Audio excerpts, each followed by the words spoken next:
about keeping your joy during the heat of summer, keeping your joy during the heat of summer. This has been a tough summer for several people in our church, whether it's a diagnosis that they never wanted and was not prepared for, or other things. There are many reasons why this summer has been a tough summer. For some, it's been family issues that are just so close to home, worrying about people that you love, and then many things like that. And that happens a lot, happens more than you would think. There are good people that are just worrying people, and it's like people taking wrong turns and making bad decisions and things. And, you know, that causes problems, that causes anxiety. I spoke with my dad, actually saw him yesterday. I hadn't seen him in a while, except I've seen him twice in the past week, which is unusual, but Dad found out they might have to open him up again for another open heart. They got to replace some of those heart valves that they replaced several years ago, because back then they were trying to save his life, so they had to use the small ones because they didn't know if he would make it or not. And they may have to put another heart valve on there. It depends on the size of it, if they'll have to open him up or go through the vein. But he's looking at that, weeks out of work if it's the small ones, months out of work if it's the big ones. But it's been a tough summer for many people. Some of you, it's been a tough summer for you, and you're the only one that even knows it.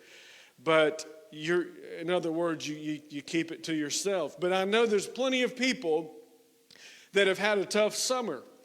Here we are coming to the end of summer, and you've made it, and we've made it to Philippians chapter 4. And Philippians 4 is what I've been wanting to get to the whole time. And as a matter of fact, Philippians 4 is what I thought about talking about only whenever I began this series, but I realized that it's only 4 chapters, and we need to get the full picture and go through all of Philippians together as we have. But what we're going to do is we're going to take 2 Sundays, this Sunday and next Sunday, for me to give you one sermon. I've got one sermon, and it's going to take me 2 Sundays to give it to you. And that subject is dealing with anxiety. I racked my brain and done everything that I could to find another title for this sermon, because I don't like using the word anxiety. I feel like it's maybe overused, and if there's a sermon and it's about anxiety, it's like, okay, here's another one of those preachers giving me some of this self-help stuff. But literally, it's in the text, and it's in the Word of God, and I can't think of a better way to describe what it is that we're talking about. Let me just read some of these verses to you in Philippians chapter 4. Philippians chapter 4, and let me read in verse number 4. He says, "Rejoice in the Lord always. And again, I say rejoice." Now remember, this is a man who's in prison, chained to a Roman guard, and he has no hope of a better future, and his life is not getting better, but he said, you can choose joy always. You can choose joy always. And he said, again, I say rejoice. And then he said, let your moderation or your gentleness or your reasonableness be known unto all. The Lord is at hand. Be careful for nothing. And that means to be anxious for nothing. That means to worry about nothing. And that is a command. It's not an idea. It is a command to worry about nothing. But in everything, by prayer and supplication with thanksgiving, let your requests be made known unto God. And the peace of God, which passeth all understanding, shall keep your hearts and minds through Christ Jesus. Finally, brothers, whatsoever things are true, whatsoever things are honest, whatsoever things are just, whatsoever things are pure, whatsoever things are lovely, whatsoever things are of good report, if there be any virtue, if there be any praise, think on these things. The things which you've both learned and received and heard and seen in me, do. In other words, your thinking leads to your doing. It starts in the mind, and then it produces itself in your actions. And he said, if you think on these things and you do these things, then the God of peace shall be with you. In this text, we saw the peace of God. and we saw the God of peace. And those two are connected, the peace of God and the God of peace. Now, you were given peace with God whenever you believed the gospel and became a believer, became a follower of Jesus Christ. But peace with God is not the same as the peace of God. Because there are people who are believers, followers of the Lord, and they have peace with God. Heaven is their home, but they do not have the peace of God ruling and guarding their hearts and their minds. In other words, heart and mind, heart and soul, the emotional part of their being. So I want to talk to you about dealing with anxiety. And today I'm not going to get past the introduction. Let's look at verse number 1. He said, therefore, my brethren, notice these words, dearly beloved and longed for, my joy and crown, so stand fast in the Lord, my dearly beloved. Did you notice that? He calls them dearly beloved twice. And he says that he's longing for them and that they are his joy and they are his crown. Now, Paul was a great man. Everybody knows that. But Paul tells these Philippian believers that he has not seen in probably 10 years, you are my crown. You are my joy. You are what I'm, in a sense, living for. You are the reason I do this. Of course, God was the main reason. But he let them know that you people, you are my joy. You are my crown. Now, I want you to notice in the introduction today, it's been 10 years since Paul started this church. If you remember in the book of Acts, he started this church with a Roman jailer, with a career woman named Lydia, with a slave girl who's unnamed, and a few other women who were gathered by the river to pray. There was not enough men in this group to have a synagogue, but there was enough women in this group to have a church. And so Paul starts this church with a group of women. And it's an amazing thing. And it's been 10 years and the church is still going. And I'm sure the Roman jailer has stopped beating people 10 years ago. His life has been changed. His family has been saved. I'm sure the career woman named Lydia has made an impact with her resources. She's done some great things for the cause of Christ and spreading the gospel. This was the first church in Europe. This was the first Christian service in Europe with a Roman jailer, a career woman, a poor slave girl, and a few other ladies. Man, isn't it amazing what God can do? You think of Europe and, churches and churches coming from Europe, and it all started with these people. You never know what God can do. You never know what God can do with a few faithful ladies and one rough jailer who was a convert, who was rough around the edges, who'd done a lot of bad things. You never know what God can do with you and what may come from you and your family and your church and the people you're connected with. Well, Paul loves these people so much, and absence has made his heart grow fonder. I saw Miss Joy today, and I know, Joy, you've been through a lot, and you've buried your husband, and you've just been through so many things. And when I saw your car in the parking lot today, it's like, it was the most amazing feeling. It's a little taste of, I think, what Paul was feeling after being away from these people for so long. Paul's absence has made his heart grow fonder. He loves them so much. And let me just say, the love is what makes church church. The love is what makes church church. And I'll just tell you very frankly for a moment, I would not keep my family in a church where the love was not there. I talked to a minister the other day, and I was talking about our family and our church.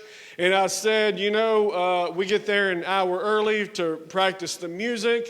And it's usually my Aunt Jeanette, but she'll bring sausage biscuits for the kids. And the kids come in here and they just know that they're loved. They know that they're cared for. I'm trying to teach them to be that way too. But Had a long talk with the girls this morning. Now look, if you're mean to those kids down there, they're going to tell their parents, and they're never going to want to come. Anyway, you gotta feel the love. You gotta feel the love at church. And the minister told me this. He said, "Did you know that the research shows?" And I believe it was 3. If there are 3 people in your church growing up that know your name, that know who you are, that you're more likely to stay with it throughout your life. And I thought, man, that is a powerful thing. If there's just a few people can show people love and can know their names. Golda's good at that. Golda knows the names of everybody that walks in these doors. But that's important. You've got to feel the love. You've got to feel the love at church. And you know this. You can't find this kind of love anywhere else in the world. Now, I'm not saying you can't find some love in a bar or some love in a club. I'm just saying you can't find this kind of love anywhere else except the church of Jesus Christ. Last night, it had been a long day, kind of a long weekend. And I was running behind a little bit, and I ran to the barber shop at 11 o'clock last night because I live a mile away from my shop in Graham. And I'm over there trying to get ready, just get myself looking decent, knock the beard down a little bit. And all of a sudden, this guy comes knocking on the door, and him and his wife, and he's like, "Haircut?" And I said, "Yeah, you got money?" And I didn't think he would take me up on it. He walked in and got a haircut. I didn't know how drunk the guy was before I got into it. And I'm like, man, I am stuck with this guy now. But you know what he needed? He needed someone to listen. He started telling me about his family and all the terrible things that he's been through. And I thought, man, I'm so thankful that I've got a church. I'm so thankful. And you know what? I felt like that might have been church for him last night. Maybe we had a little bit of church in there. And that's okay. You can have church anywhere. But there's no place in the world like the love that you feel in a healthy church. And I would not stay in a church if the love was not there. I'd leave over love before I'd leave over a doctrinal disagreement. Because we don't have to always agree on everything if we've got the fundamentals down. But we've always got to have love. We've always got to have love in our church. Let me show you a verse you've probably never heard before. Psalm 68 and verse 6 says this: "God setteth the solitary in families." That's what God does. That's a God-type thing to do. That's the nature of God, to take somebody who's on their own and put them in a family. That's what Psalm 68:6 says. God takes the solitary, you know what solitary means? It means you're on your own, and he puts them in families. And God's done that for you. That's the reason why you're here today. God's done that for me. That's the reason why we are here today. We need a family of faith. We need a family of faith. I think about my friend Neil here. Me and him have been through so much over these past 10 years. We buried a daughter, and we've been through a lot of things together, but we've got a family here. We've got a family. We look forward to Sunday mornings. We look forward to talking. We look forward to riding in the car together. Listen, God puts people in families. God does that. And that is the nature of God. And that's what he did in the Philippian church. That slave girl was on her own, being taken advantage of. God put her in a loving family of faith. That poor jailer, man, he had a lot of bad things on his conscience. God put him in the family of faith. That rich woman named Lydia needed somewhere to be a blessing and to spread the gospel and to have purpose like never before. And God put that woman in a family of faith, and she became one of the first benefactors of Christianity in Europe. Isn't that an amazing, amazing thing? You can't find this love anywhere else. The most important thing in your maturity, let me just stop. I talked about this last week. Since I'm only giving you the introduction, I can stop and talk about things if we need to. We don't believe in spirituality. God never said be spiritual. Jesus never talked about spirituality. Spirituality is something that unbelievers talk about. We're not trying to be spiritual, but we do want to be mature. We're not trying to be spiritual. We do want to be mature. So-and-so is so spiritual. So what? How does he treat his wife? Listen, we're not talking about spirituality, we're talking about maturity. Now listen, nothing is more important for your maturity than a family of faith. A family of faith. And I wrote this down in my notes. Last week I spoke with a young lady named Lily as she was leaving, and she said she was moving to Chicago. And I told her, such a nice young lady, having just met her a couple of times. And I said, listen, when you get to Chicago, find believers.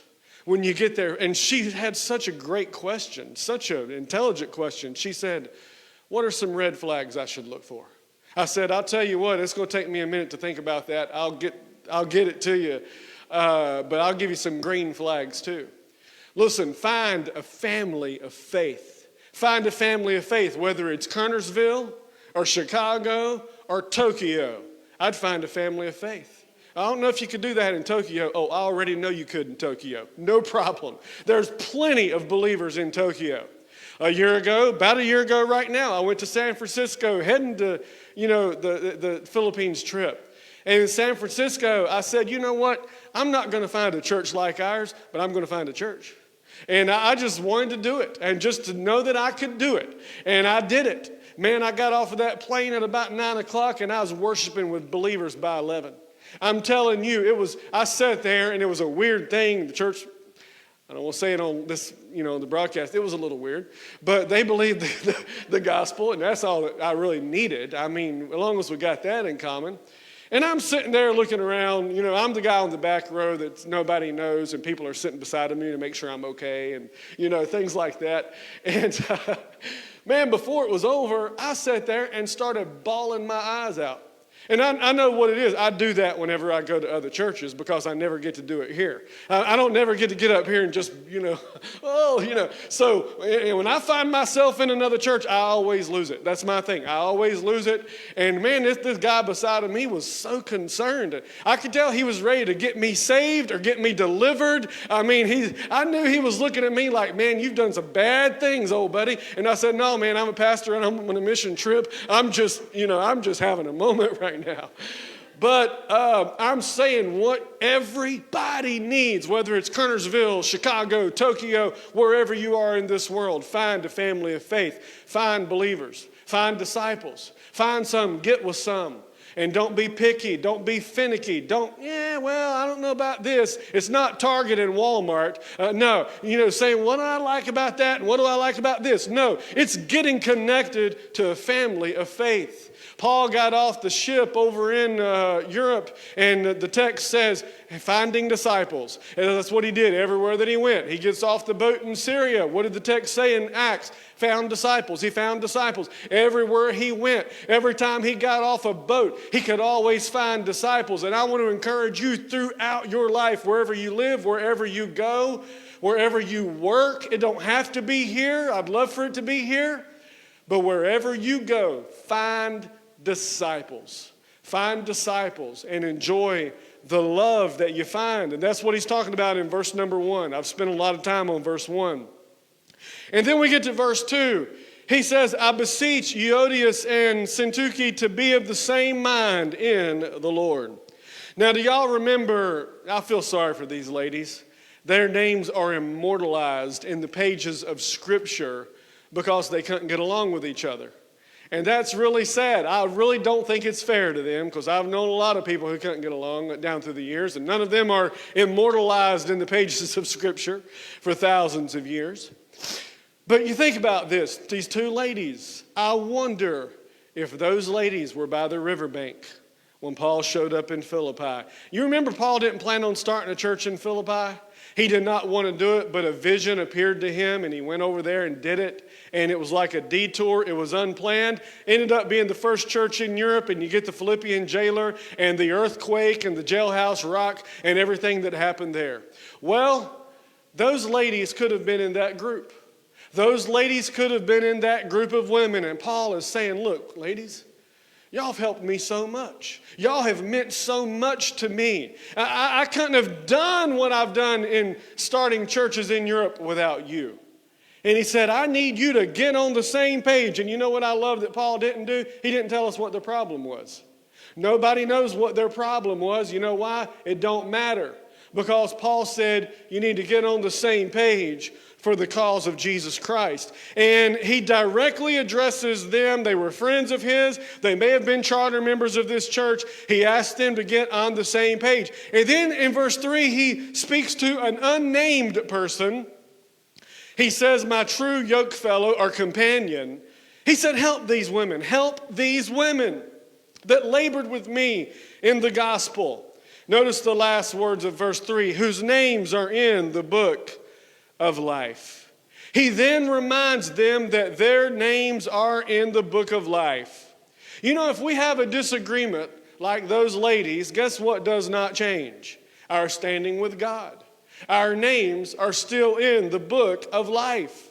You do not have to be perfect to have your name in the book of life. You may not agree with me and I may not agree with you, but our names are in the book of life. My name is there because Jesus put it there. And if you've got this going for you, you can do this next part. The next part is where we really get down to the nitty-gritty on dealing with the cares and the stress and the problems of life. And I just want to say, as I finish my introduction and finish up the sermon in a little bit, if you've got your name in the book of life, then you can do this next part. If your name is in the book of life, then you are the most privileged people in the world. If your name is in the book of life, you've got something going for you that money can't buy and that death can't take away. Your name is in the book of life. And Paul had to tell them, look, her name's in there and her name's in there too. You can't cancel each other out just because you have a disagreement. Now notice what he says in verse number 4. He says, rejoice in the Lord always. And again, I say rejoice. He's saying that joy is a choice no matter the circumstances. And you got to realize who this is coming from. This is coming from a man who's chained to a Roman soldier 24/7, who's food deprived, sleep deprived, deprived of proper medical care. And this is a man who's been beaten, shipwrecked, stoned, who died, who came back to life. He's been starved. He's nearly frozen to death. He's been snake bit. This man has been turned on by other Christians. He's got Christians who are questioning if he's a real man of God or not. I bet those Christians had egg on their face when they got to heaven. But, you know, this is all of the things that Paul has been through. And Paul says, for me, joy is a choice. Joy is a choice. I can have joy no matter what. Rejoice in the Lord always. And again, I say rejoice. If life gets tough as it did for Paul, I can still rejoice in the Lord. Let me tell you what Skip said on this, Skip Heitzig. He said, joy is this, the personal decision to respond to life's difficulties with faith. That's what joy is. The personal decision to respond to life's difficulties with faith. That is how a person can have joy in their life. No matter what I go through, I have faith in God. I have faith in God. I have faith in His purpose. I have faith in His plan. And I believe God. I believe God no matter what. In Luke chapter 10, Jesus gave His disciples power to heal the sick and cast out demons. Well, these guys got happy. They started jumping up and down and doing cartwheels. The text says that they were rejoicing. They were so happy. Jesus was offended by that. Jesus said, you mean to tell me you're rejoicing because demons are obeying you? And Jesus said, cut it out. Can you believe that? Jesus told the guys, stop rejoicing. Jesus looked at His handpicked followers, His handpicked disciples, and He said, you mean to tell me you're rejoicing because demons are obeying you? Now you can heal the sick. You got all this power. Jesus said, don't rejoice about that. That's not the kind of thing you rejoice about. Because how many of you know the demons aren't always going to obey? I mean, those guys didn't always get what they wanted. Every one of them died for Jesus in the end. Jesus said, don't rejoice over something like that. You're going to rejoice over that job? Really?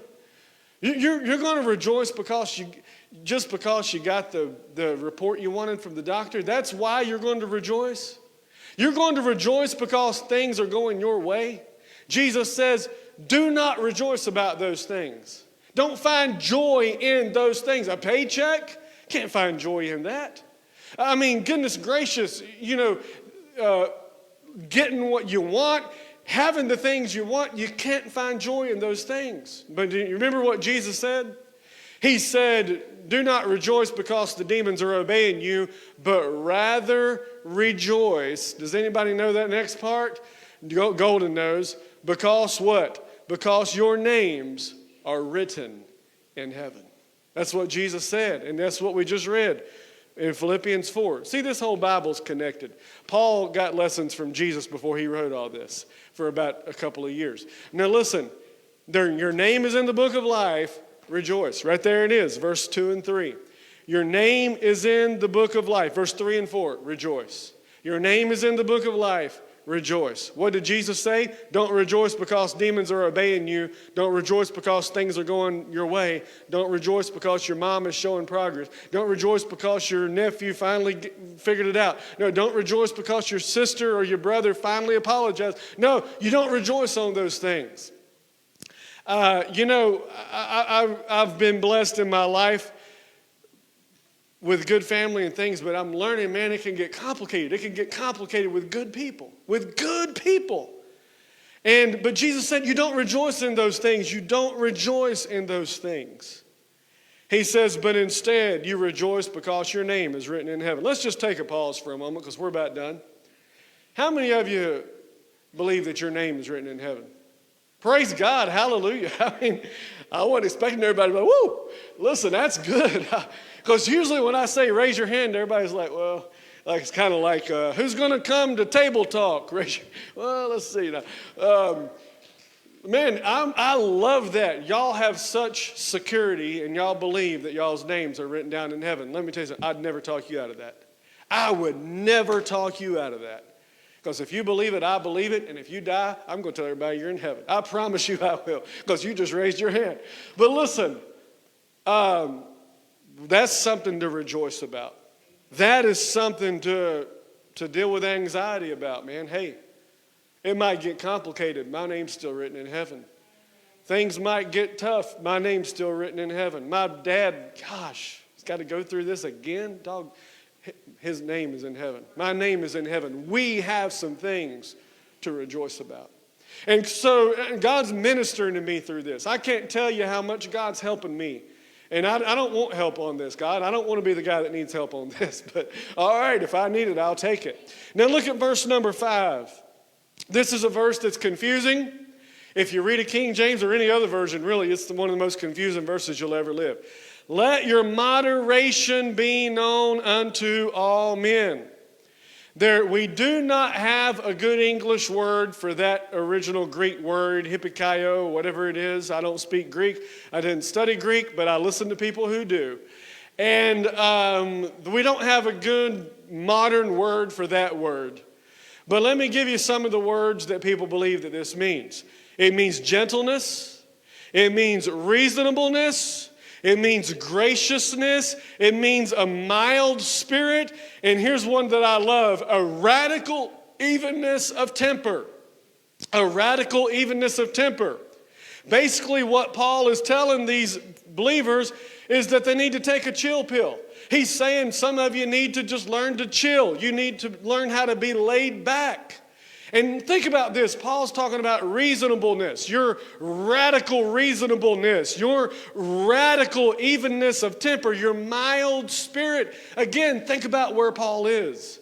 He's in prison unjustly incarcerated. I was talking to a friend today about another friend who might end up in the big house for a while. And I'm not sure if they deserve it or not. It's not all clear yet. But I'll know one thing, Paul didn't deserve it. He didn't deserve it. And he still says, even though what I'm going through, my gentleness is known to everyone. My reasonableness is known to everyone. My radical evenness of temper is known to everyone. And listen, if Paul can take a chill pill in a Roman prison, then you can take a chill pill wherever you live as well. In other words, we lose our testimony when we lose our temper.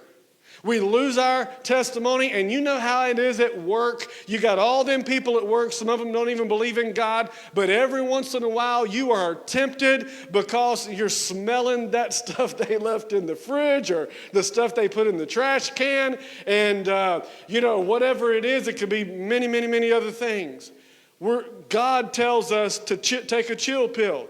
God tells us to be even-tempered. You know, is there anything worse than a stressed out, riled up Christian? I mean, seriously, is there anything worse than a believer who's all riled up about how bad the world is? I've met a few of those along the way. It's funny, I attract those people sometimes. Oh, I found out that man loves God and he has a barbershop, so let's go in there and talk about how rotten the world is. No, don't come in there talking about how bad the world is. I'm trying to have a good day. Let's talk about how good Jesus is. I had one of those guys come in the other day, and you could tell he wanted everybody to hear him talking. You could tell he wanted and he starts going on about the country and the world and all the things that are wrong with the world and all of his answers and all of his solutions and all of the things that he sees that no one else sees. You know, one of those guys knows more about the Bible than I do. But that's okay.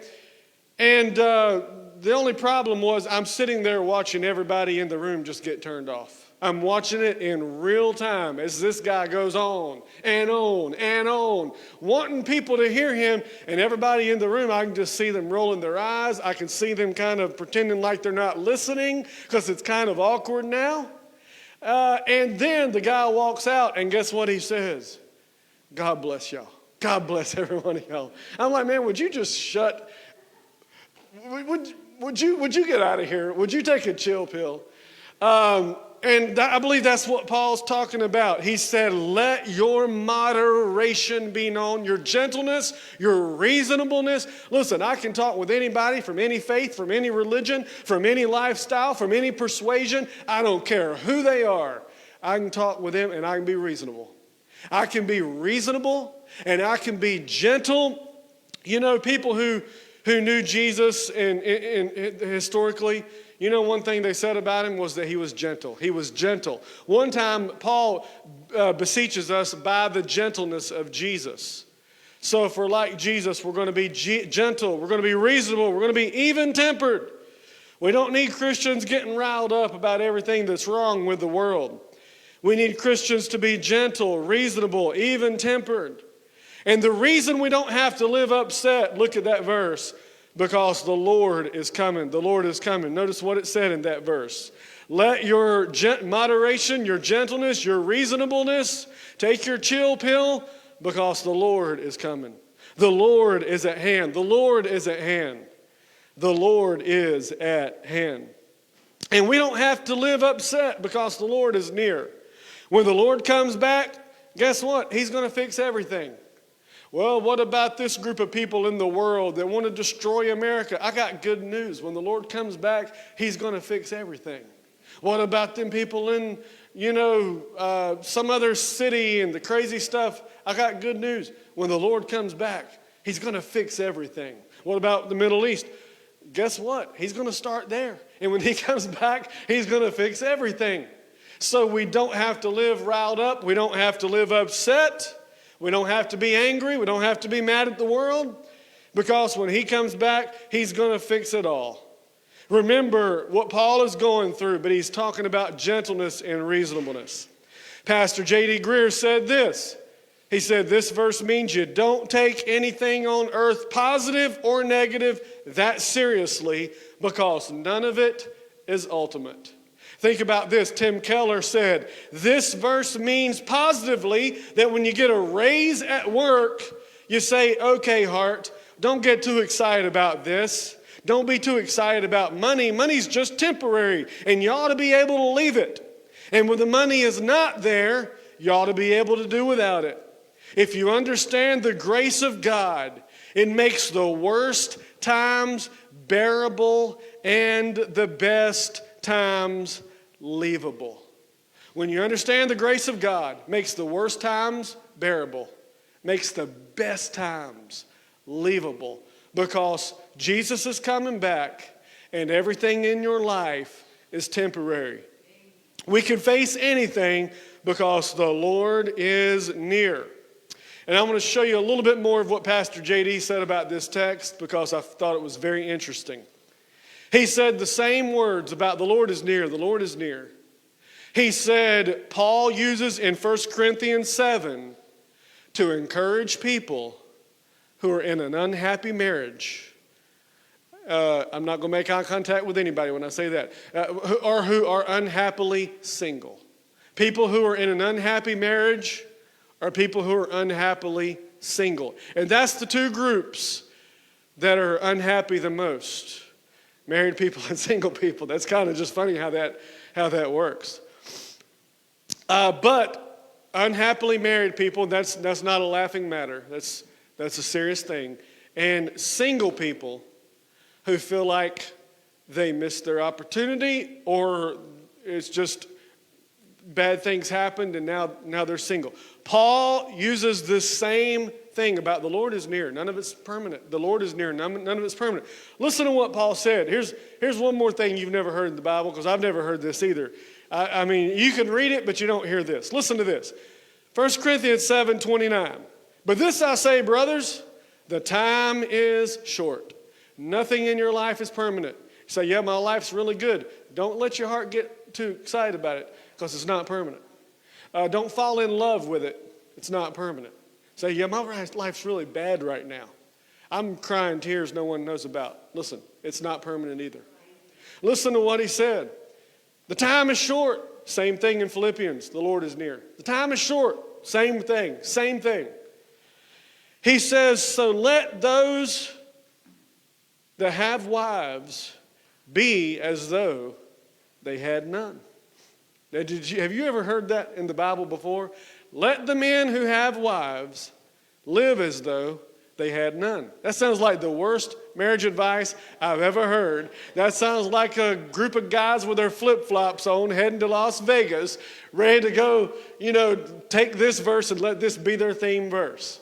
Let the men who had wives live as though they had none. Hold on a minute. Paul's not encouraging that crazy behavior. What's Paul saying? What can he be saying? Here's what he's saying. What he means is that whatever earthly marital situation you find yourself in, it's temporary. Are you happily married? That's temporary. You're not married in heaven. Are you unmarried? Temporary. You actually are married in heaven. You're married to Jesus. Are you happily married? Temporary. Are you mourning? It's temporary. Are you not mourning? It's temporary. Do you have happy circumstances? It's temporary. Do you have unhappy circumstances? It's temporary. It is all light and momentary. The time is short. The Lord is at hand. And then Paul says, let those that weep be as those who wept not. Let those who rejoice be as though they rejoice not. Verse 31, for the fashion of this world is passing away. Here's what Paul said to the married people, the unmarried people, the people who've been done wrong, the people who've been widowed. Paul said, I got news for all of you. All of you need to have the same perspective. It's all passing away. Nothing is carried over into eternity. Nothing in this life is carried over into eternity. Happy marriage is great. You'll be happier when you're married to Jesus. An unhappy marriage is unfortunate. You'll be happier when you're married to Jesus. Divorced, it's temporary. You'll be happy when you're married to Jesus. Widowed, that's sad, but it's temporary. One day you will be with Jesus. It is all temporary. And no matter where you're stuck is what he's saying. The pain is temporary. The pain is temporary. No matter if you're stuck. And I know some are stuck. I know some are so stuck. I know some are trapped and it will never change without something very unusual happening. But the good news is it's all going to change. It's all temporary. You say, well, I thought the whole point was for me to be happy and for me to... No, that's not the word at all. The word is the whole point is we don't fall too in love with this world that we forget about the next world. That's where we'll be forever ever happy. Everybody will be happy over there. It's not guaranteed down here. But notice what he said, verse 31 of 1 Corinthians 7, the fashion of this world is passing away. Here's what it means. The world in its present form is passing away. Let me tell you what these other scholars said about this. It's the end of the world as we know it, and I feel fine. Okay, nobody caught that. Okay, the world as we know it is passing away. I'm glad y'all don't listen to that kind of music. That's good. The world as we know it is passing away, and we should be fine with it. We should be fine with it, even though it's the end of the world as we know it, and the world as we know it is passing away. Paul addresses this directly in 1 Corinthians 7. The unhappily single, those stuck in an unfulfilling marriage, he said it's temporary. It's okay. Endure it. Realize none of these things carry on into eternity. They're all temporary. That doesn't mean you stay in an abusive situation. If it's abusive, get out. But as far as just being stuck, it's temporary. And none of this stuff is carried over into eternity. If you're healthy, it's temporary. If you're sick, it's temporary. If you feel like you've missed opportunities, it's temporary. Don't despair. Everything in this life is temporary. So let your radical evenness of temper, let your gentleness, let your reasonableness be known unto all men, because it's all temporary anyway. None of it's going to matter in eternity. And none of this is going to be remembered in eternity. None of this is carried over into eternity. Those two sisters who couldn't get on the same page, he's saying, listen, none of this will be carried over into eternity. It's all temporary. And listen, too much focus on this life will destroy your faith. Too much focus on this life will destroy your faith. You got to get your focus on the next life. This is just a practice session down here. And that's the problem with the bucket list. That's the problem with the bucket list. The bucket list says, I've got to experience these joys in this world before I kick the bucket, or I'll miss out on it forever. And I've got good news for all of us. There is no joy you can experience down here that will even compare to the joy you will experience over there. And if you leave this world and you never did any of those things, or you couldn't do those things, or the dream never came to pass, or time passed by, or maybe someone's crippled or handicapped, or they missed out, or certain dreams can never come true, everything down here is child's play compared to what's coming next. And whatever you miss out on or fail to experience in this life is not significant, because whatever you miss out on here is made up for and multiplied there. And I want to encourage everyone with that today. Everything you miss out on here is made up for and multiplied over there. Now let's just pause for a moment, because we're done. How many of y'all believe that's true? How many of y'all believe that whatever you miss out on down here, because there's people here, there's people in our church, people that you love, who've missed out on things that they wanted, and they wanted it so badly, and they missed out on it. How many of you believe that all of it is temporary? All of it is temporary, the good and the bad. And whatever you miss out on here, do not completely despair. It's okay to feel bad. It's okay to feel sad. I understand that. But whatever you miss out on here, God makes it up for you over there. Do you believe that? Say amen. I'm telling you, some people have got to believe that. Some people have no choice but to believe that, because when you're in your 80s and your life's the toughest it's ever been, what else can you do but believe that?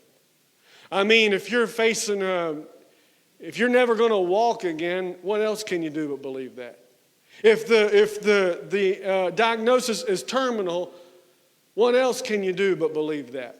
If you're stuck, or you feel like you've been passed by, what else can you do but believe? Everything you miss out on here, God makes up for over there. So here's the thing. It's not YOLO. You only live once. Have you saw that before? YOLO. That's some of the worst advice the devil ever gave anyone. I say that very kindly. I say that very gently. But that YOLO thing, is damaging. It's not YOLO, it's YALF. You actually live forever. Okay, so if you want to get something tattooed on your ankle, get YALF. YALF. You actually live forever. Now, listen, we believe the Bible, don't we? You only live once, hogwash. You only live once. That came straight from the devil. You only live once. Yeah, go ahead and ruin your whole family over something stupid then. You only live once. Now listen, you live forever. You live forever. And this is one of the ways that we deal with anxiety. Knowing that nothing down here is ultimate. And the Lord is coming back. So if we're going to have joy as we come to the end of summer, we must remember life is short, but Jesus is coming. Life is short, and Jesus is coming. We'll pick it up right here next week, and I'll give you the actual message. God bless you. Have a great day. On that awkward note, we're going to end the service, okay? I usually ask her to come and play. I'm not going to do that today. Instead, I'm going to give you a chance to talk to Ethan if you want to come to the members' meeting or if you want to come to our table.